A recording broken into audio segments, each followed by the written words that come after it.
Actor कैसे बने? 96 का वर्ल्ड कप ने मुझे एक्टर बना दिया, बस मैं ये कहूँगा। वो कैसे?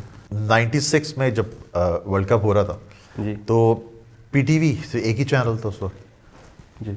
तो बीच बीच में स्किट्स आते थे, कॉमेडी स्किट्स पीटीवी में ना। ओके।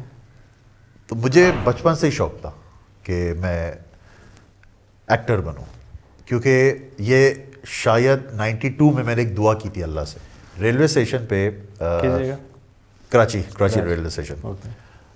हम लोग आ रहे थे लाहौर ठीक है। ट्रेन से, ठीक है। तो वहाँ पे चल रही थी शूटिंग। एक एक्टर को देखा जो मुझे बड़ा अच्छा लगा और मैंने कहा कि अब मैं इससे जाके ऑटोग्राफ लूँगा। उस वक्त सेल्फी का दौर नहीं था, तो जब मैं गया ना तो उन्होंने लिफ्ट नहीं कराई मुझको। तो अच्छा। हाँ, लिफ्ट नहीं कराई। एक्टर का नाम? नहीं, वो नहीं लूँगा मैं। आज बहुत अच्छे दोस्त हैं। चलिए बता दें यार। अच्छा, अभी छोड़ देना है सर। उस वक्त तो मैंने बड़ी बदवाई दी थी, गालियाँ दी थी उसको, अच्छा। लेकिन अब बड़ी अच्छी दोस्ती है, बहुत अच्छी दोस्ती है, बहुत काम भी किया हमने बहुत ज़्यादा उनके साथ। अच्छा।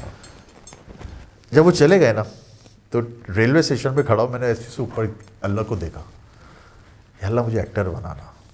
अब मैंने एक्टर बनना है और मैं अपने फैंस से जाके खुद मिलूँगा और मेरे अंदर वो ताकत दे देना कि मैं जो बंदा मुझसे मिलना चाह रहा हूँ ना, मेरी नज़र उससे मिला देना।